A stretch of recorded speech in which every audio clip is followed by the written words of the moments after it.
ፊልሙ የሚጀምረው ሳንቲ በተባለ ድሃ ሰው ሲሆን በዕቃ መጫኛ መኪና ውስጥ ተኝቶ ነበር። ከዚያ ቤጎና የተባለች የፖሊስ መኮንን ቀስቅሳው ወደ ፊት ለፊት መኪና እንዳያቆም ታስጠነቅቀዋለች። ከዛ በኋላ ሳንቲ ወደ ስራው ይሄዳል፣ ነገር ግን አርፍዶ ይደርሳል። ከዚያም የትራንስፖርት ባለቤቱ ሮሙሎ የመጨረሻ ደሞዙን ሰጥቶ ከስራ ያባረረዋል። ሆኖም ከማባረሩ በፊት ሁሉንም መጸዳጃ ቤቶች እንዲያጸዳ ያደርገዋል። ሁሉንም ስራ ጨርሶ ከዚያ ይወጣል። ነገር ግን በመንገድ ላይ ነዳጅ ያልቃል። ስለዚህ በአቅራቢያው ወደሚገኘው የነዳጅ ማደያ በእግሩ ለመሄድ ይወስናል። በተጨማሪም አንድ መኪና የመንገዱን ውሃ ይረጭበታል። በእርግጥም የዕድለ ቢስነት ተምሳሌት ነው።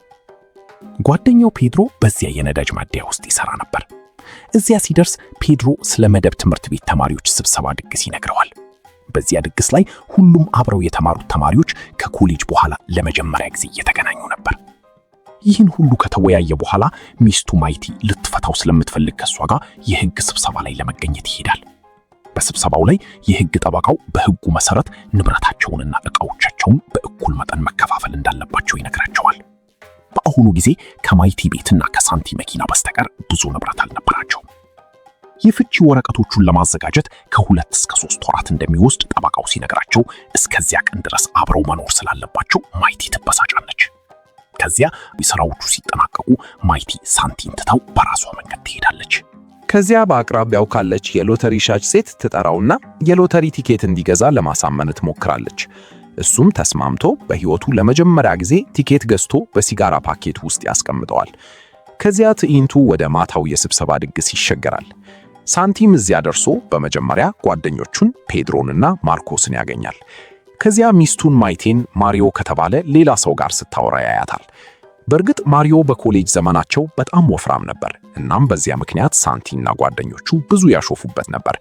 አሁን ግን በጣም ጤናማና ቆንጆ ሆኗል። ከዚያ ማይቴ ማሪዮ አሁን እሷ የምትሰራበት ሱፐርማርኬት አለቃ መሆኑን ትነግረዋለች። ያንን ካወቀ እና በሚስቱና በማሪዮ መካከል ያለውን መቀራረብ ካየ በኋላ ሳንቲ ይቀናል። ከዚያም ተመልሶ ከጓደኞቹ ጋር ይቀላቀላል። ስለ ማሪዮ እያወሩ ይስቁ የነበሩት የሳንቲ ጓደኞችም እሱን ከተመለከቱ በኋላ ይደነገጣሉ። ከዚያ ትዕይንቱ ወደ ማይቴና ጓደኛዋ ሎሬና ይሸገራል። ማይቴ ማሪዮ እንደሚወዳት ትነግራታለች። ነገር ግን አሁንም ሳንቲን ስለመፍታት ግራ እንደተጋባች ትገልጻለች። በጣም ግራ ከመጋባቷ የተነሳ ለወላጆቿ እንኳን ስለፍቺው አልነገረቻቸውም ነበር።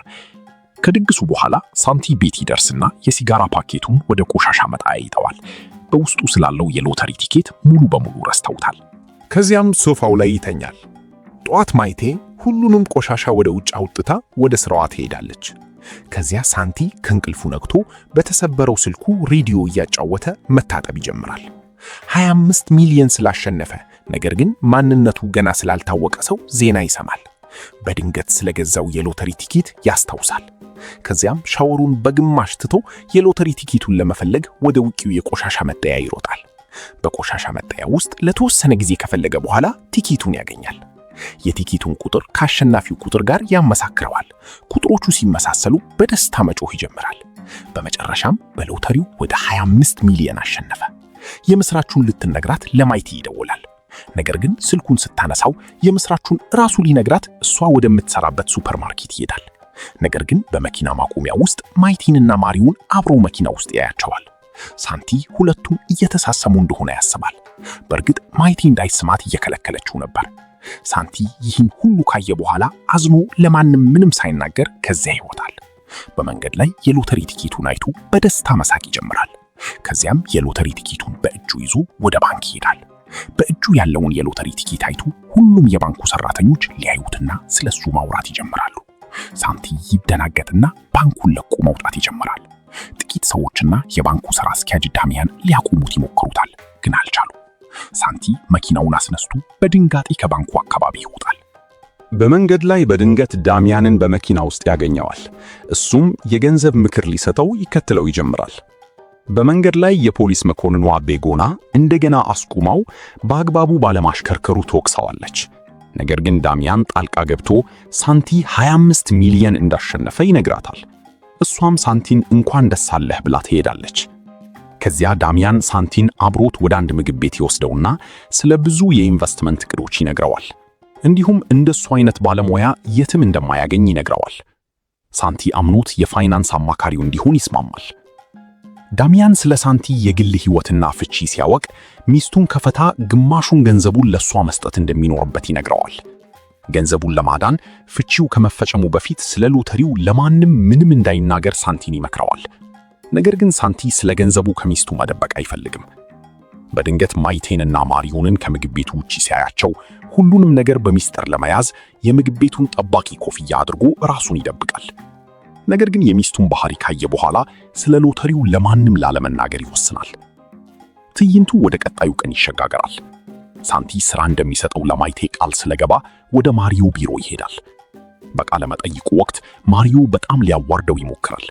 ከዚያም በሱፐርማርኬቱ የዕቃ ጭነትና ማውረድ ክፍል ውስጥ ስራ ይሰጠዋል። ከዚያ ትዕይንቱ ወደ ሳንቲ ይሸጋገራል። ለራሱ ውድ ልብሶችን ሲገዛ ይታያል። ከገንዘቡ በገበያ አዳራሽ ውስጥ ብዙ ውድ ዕቃዎችን ይገዛል። ከዚያም ማርከስን ከቤተሰቡ ጋር ሲያየው በአንድ የጌጣጌጥ ሱቅ ውስጥ ይደበቃል። ወደ ሱቁ ሊገቡ ሲሉ የሰራተኛዋን እርዳታ ይጠይቃል። እሷም በሱቁ ላይ ችግር እንዳለ ነግራ ትመልሳቸዋለች። ከዚያ ጌጣጌጥ ይገዛል። ወደ ቤት እየነዳ ያለ የጌጣጌጡን ሳጥን በመኪና ውስጥ እንደ ጁስ ማስቀመጫ ይጠቀመዋል። ቤት ከደረሰ በኋላ ሁሉንም ዕቃዎቹን በመጋዘን ውስጥ ይደብቃል። ከዚያም በፍሪጅ ውስጥ ያሉትን ሁሉንም የምግብ ዕቃዎች አውጥቶ ይጥልና ባዶ የሆኑትን የምግብ ቆርቆሮዎች በጥሩ ጥራት ባላቸው አዳዲስ ዕቃዎች ይሞላቸዋል። እያሽከረከረ ሁሉንም ነገር ያከብራል። ነገር ግን በድንገት ማይቴ እዚያ ትደርሳለች። እሷ ከማየቷ በፊት ልብሶቹንና ሰዓቱን በሶፋ ውስጥ ይደብቃል። እሷም እርቃኑን ሶፋው ላይ ተቀምጦ ታገኘዋለች። ማታ ላይ ከፍተኛ ደረጃ ባለው ምግብ ቤት እራት ለመብላት ይሄዳል። ክሪስቲና የተባለች ልጅ ያለማቋረጥ ስትመለከተው ያያል። እሷም ፍላጎት እንዳላት ያስባል። ከጥቂት ቀናት በኋላ ከጓደኞቹ ፔድሮና ማርከስ ጋር ሞገድ ላይ ለመንሸራተት ይሄዳል። ከማዕበል መንሸራተት በኋላ ጓደኛው በሎተሪ 25 ሚሊዮን ስላሸነፈው ሰው ማውራት ይጀምራል። ከዛ ሳንቲ ምንም እንደማያውቅ ያስመስላል። ስለሱ አሉታዊ ነገሮችን መናገር ሲጀምሩ ሳንቲ ራሱን መቆጣጠር አቅቶት ያስቆማቸዋል። ከዚያም ሎተሪውን አሸንፎ እንደሆነ ሲጠራጠሩ ሳንቲም እውነት ቢሆን ኖሮ በሱፐርማርኬት ውስጥ አይሰራ እንደነበር እየሳቀ ይመልሳል። ሁሉም ሰው ይህንን ምክንያት ያምናል። ከዚያም በማዕበል መንሸራተት ጥሩ የሆነውን ማሪዮን የባህር ዳርቻው ላይ ያገኙታል። ሁሉም በማዕበል መንሸራተት ክህሎቱ ይቀኑበታል። ከባህር ዳርቻው በኋላ ሄደው በመንገድ ላይ የፖሊስ መኮንኗ ቤጎና መኪናቸውን ታስቆመዋለች። ስለ ሎተሪው ሁሉንም ነገር ስለምታውቅ ሳንቲ ከኋላ ወንበር ጀርባ ይደበቃል። እሷ የፔድሮን ቦርሳ ፈልጋ የኒኮቲን ፓኬት ታገኛለች። ሁሉንም ከመኪና ውስጥ ታስወጣቸዋለች። ነገር ግን ሳንቲን ካገኘች በኋላ በትህትና አነጋግራው እንዲዘና ተነግረዋለች። ሁለቱም ጓደኞቹ ግራ ይጋባሉ። ከዚያ ግራ መጋባትን ለማስወገድ የፖሊስ መኮንኗ የአክስቱ ልጅ እንደነበረች ይነግራቸዋል። በገንዘብ ምክንያት ሳንቲ ሙሉ የአኗኗር ዘይቤውን ቀይሯል። ያደረበት ሆቴል ክፍል ውስጥ ነክቶ ወደ ስራው አርፍዶ ይደርሳል።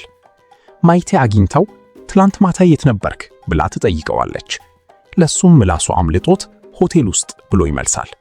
የሚገርመው ነገር ሚስቱ በቁም ነገር አልወሰደችውም እና ከፈለገ በየቀኑ መኪና ውስጥ መተኛት እንደሚችል ትነግረዋለች። ከዚያ ማሪዮ መጥቶ በማዕበል መንሸራተት ክህሎቱ ያሾፍበታል። በእርግጥ በዛ በጣም ይከፋል። ማንም በሚስቱ ፊት በሌላ ሰው ቢያሾፍ ይናደዳል። ከዚያም በዳሚያን እርዳታ ታዋቂ አውስትራሊያዊ የማዕበል ተንሸራታች አሰልጣኝ ይቀጥራል። ለጥቂት ቀናት ከተለማመደ በኋላ የማዕበል መንሸራተት ክህሎቱ ይሻሻላል። አንድ ቀን በባህር ዳርቻው ማሪዮ አብረው አይቷቸው ይደነገጣል፣ ግን ምንም አላደረገም። አመሻሹ ላይ ጓደኞቹ ሲደውልለት ለደማቅ እራትም አብሯቸው መሄድ አይፈልግም። ከዚያም በሚቀጥለው ቀን የቀድሞ አሰሪው የሆነውን የሮሞሎን ወደብ ለመግዛት ዳሚያንን ይዞ ይሄዳል። ወደቡን በከፍተኛ ዋጋ ይገዛዋል። ነገር ግን ከመግዛቱ በፊት ሮሞሎ ሁሉንም የመጸዳጃ ቤቶች እንዲያጸዳ ያደርገዋል። አንድ ቀን የሱፍ ልብስ ለብሶ ከጓደኞቹ ፊት ይቀርባል። ጓደኞቹ ከየት አመጣሁ ብለው ሲጠይቁት የሱፍ ልብሶችን እየለበሱ የመሞከር ሥራ እንዳገኘ ይዋሻል። አርስቱን ለመቀየር ግን ስለ ራሳቸው ሲጠይቃቸው ለጥቂት ቀናት ችላ ብሏቸው ስለነበር ሁለቱም ጥለውት ይሄዳሉ። በዛ ምሽት ከዳሚያን ጋር እራት ከበላ በኋላ ወደ ቤት ሲመለስ የማይቲ ወላጆች ወደ ቤት እንደመጡ ያያል። ማይቲ ስለ ሕይወታቸውና ጋብቻቸው ትዋሻቸዋለች። ነገር ግን ሳንቲ እየተፋቱ መሆናቸውን በመግለጽ እውነቱን ሁሉ ነገራቸው። ትዕይንቱ ወደ መጠጥ ቤቱ ይሸጋገራል። እዚያም ክሪስቲናን እንደገና ያያታል። በዚህ ጊዜ በቀጥታ ይጠጋታል። ነገር ግን እሷ የቢዝነስ አጃቢ እንደሆነች ነግራው ካርዷን ሰጥታው ትሄዳለች። በመንገድ ላይ በሐዘን እየተራመደ እያለ ጓደኞቹን አብረው ይመቱበት በነበረው መጠጥ ቤት ውስጥ ያያቸዋል። ፊልሙ የሳንቲን ሐዘን ይዳስሳል። በቅንጦት ሆቴል ክፍል ውስጥ በውድ ድሮን እየተጫወተ ይሰለቸዋል። አይኖቹ በውስጡ ያለውን ባዶነትና ሐዘን በሙሉ ይገልጻሉ። ይህን ያህል ገንዘብ እያለው አሁንም ባዶነትና ብቸኝነት ይሰማዋል። ከዚያ ዳሚያንን ጠርቶ አዲስ ዕቅድ ላይ እንዲሰራ ያዘዋል። ከዚያ ትዕይንቱ ወደ ፔድሮ የነዳጅ ማደያ ላይ እየሰራ ወደሚታይበት ይሸጋገራል። አንዲት ሴት በመኪናዋ መታ መልኩን ታደንቃለች። ትዕይንቱ ወደ መጠጥ ቤቱ ይሸጋገራል። እዚያም ለማርኮስ የፀሐይ መነጽር ኩባንያ ሞዴል የመሆን ሥራ እንደተሰጠው ይነግረው ነበር። ኩባንያውም 1 ሚሊዮን እንደ ክፍያ ሰጠው። ማርኮስ መጀመሪያ አላመነም፣ በኋላ ግን አምነዋል። ሳንቲም እዚያ ደርሶ ሆን ብሎ ከነሱ ርቆ ይቀመጣል። ነገር ግን ፔድሮ መልሶ ጠርቶት ዜናውን ሁሉ ይነግረዋልና ሁለቱም ማክበር ጀመሩ። ከዚያ ትዕይንቱ ወደ ማርኮስ ቤት ይሸጋገራል።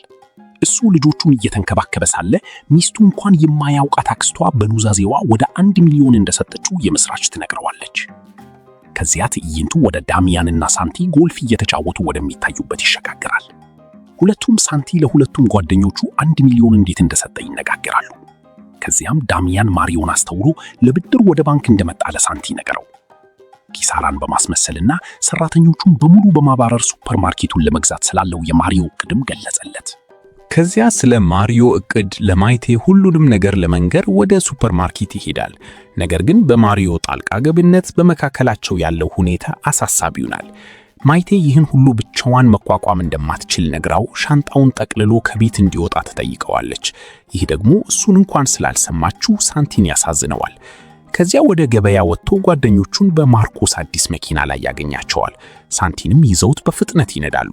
ከዚያም ሳንቲ ማርኮስን የቤተሰቡን ፍላጎት ከማሟላት ይልቅ መኪና ገዝቶ ገንዘቡን ለምን እንዳባከነ ይጠይቀዋል። እሱም ገንዘቡ የሱ እንደሆነና የፈለገውን ማድረግ እንደሚችል ይመልሳል። ፔድሮም ሳንቲ በመካከላቸው ደሃ እሱ ብቻ ስለሆነ እንደሚቀና ይናገራል። ሳንቲ መኪናውን እንዲያቆም አድርጎ መኪናውን በገንዘቡ እንደገዛው ይናገራል። ማንም አላመነው። ነገር ግን በስህተት ማርኮስ መኪናውን ከጫፉ ላይ ዘሎ ወደ ባህር ውስጥ ሲወድቅ ሳንቲ ሎተሪውን ያሸነፈው እሱ እንደሆነ ገለጸ። በጓደኞቹ መካከል እውነቱ ከተገለጠ በኋላ ሁሉም ማታ ወደ መጠጥ ቤት ሄደው ድግስ አደረጉ። ከረጅም ጊዜ በኋላ ሁሉም ተደሰቱ። ትዕይንቱ ወደ ማይቲ ቤት ይሸጋገራል።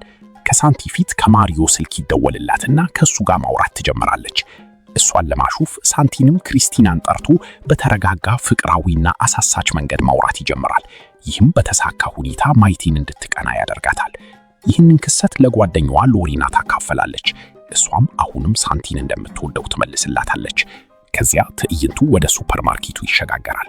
ማሪዮ ሰራተኞቹን ሰብስቦ ሱፐርማርኬቱ ሊዘጋ መሆኑን ይገልጻል። የሥራ ማጣት ዜናቸውን ካገኙ በኋላ እያንዳንዱ ሰራተኛ ያዝናል፣ ማይቲም ጭምር። ከዚያ በኋላ ሳንቲ ለእራት ይጋብዛታል። እሷም ለእራቱ ገንዘብ እንድታወጣ እንደሚያደርጋት ትመልሳለች። ከዚያ በኋላ ሳንቲም እሷ እንደምታስበው መጥፎ እንዳልሆነ ይመልሳል። ሳንቲ ቤታቸው ውስጥ በሻማ ብርሃን እራት ያዘጋጃል። በእራት ሰዓት ጥሩ ጊዜ አብሮ ያሳልፋሉ። በጣምም ስሜታዊ ይሆናሉ። ከዚያም ሳንቲ ስለ ሎተሪው ይነግራታል። መጀመሪያ ላይ አላመነችም ነበር። ነገር ግን መጋዘኑን ካየች በኋላ አመነች። ሳንቲ እውነቱን ስላልነገራት ተቆጣ ከቤት እንዲወጣ ትጠይቀዋለች። ትዕይንቱ ወደ ማርኮስ ቤት ይሸጋገራል።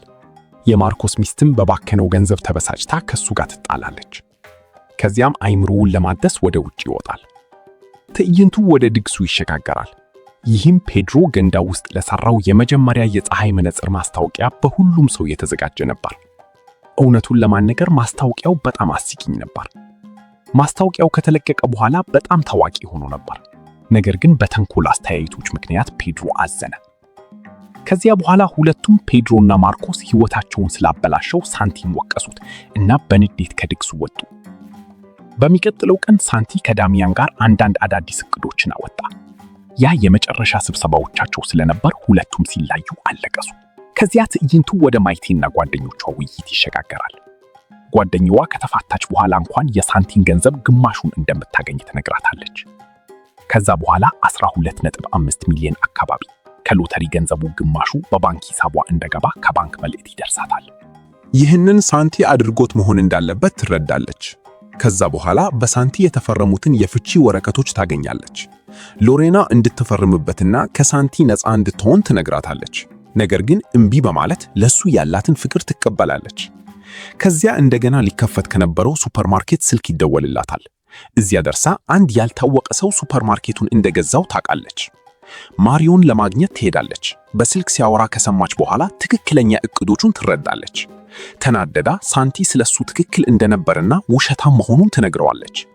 ነገር ግን ማሪዮ አሁንም ሳንቲን ስለምትወድ ውሸታም እንደሆነች ይመልስላታል። ከዚያ ዳሚያን እዚያ ይደርሳል እና ማሪዮ ከስልጣኑ እንደተባረረና እሷም ለዚያ ቦታ እንደተሾመች ይገልጻል። ማይቴ ሳንቲ ይህን ሁሉ ያደረገው ለሷ እንደሆነ ትረዳለች። ሳንቲ አሁን የት እንዳለ ትጠይቀዋለች። ከዚያ ሳንቲን ለማግኘት ሱፐርማርኬቱን ለቃ ትወጣለች። ከመደብሩ ውጪ ባቆመችው መኪናዋ ምክንያት መዋጮ የጣለችባትን የፖሊስ መኮንን ታገኛለች። ባሏን ሳንቲን ለማስቆም ወደ አውሮፕላን ማረፊያ መሄድ እንዳለባት ትጠይቃታለች። ቤጎና የሳንቲንን ስም ስትሰማ ደንግጣ እስከ አውሮፕላን ማረፊያው ድረስ ትወስዳታለች። አውሮፕላን ማረፊያ ስትደርስ ሳንቲንን መፈለግ ትጀምራለች። ለረጅም ጊዜ ከፈለገችው በኋላ ታገኘዋለች። ወደሱ ቀርባ በጥፊ ትመታዋለች። ከዚያም አቅፋ ታስቆመዋለችና በመጨረሻ ሁሉም ነገር ወደ መደበኛ ሁኔታ ይመለሳል። ትዕይንቱ ከ1 ዓመት በኋላ ወደሚደረግ ድግስ ይሸጋገራል። የሳንቲ ጓደኞችና ቤተሰቦቻቸው በሙሉ በድግሱ ላይ ተገኝተዋል። ማርኮስና ሎሪን ለሶስተኛ ልጃቸው ተዘጋጅተዋል። ፔድሮም በማህበራዊ ሚዲያ ታዋቂ ሆነ። ሁሉም ሰው አሪፉ ፔድሮ ብለው ያውቁታል። በመጨረሻ ማሪዮ እንደገና ወፍሮ ሲታይ በከባድ እርምጃው ምክንያት ጠረጴዛዎችና ሳህኖች ሲንቀጠቀጡ ፊልሙ ያበቃል።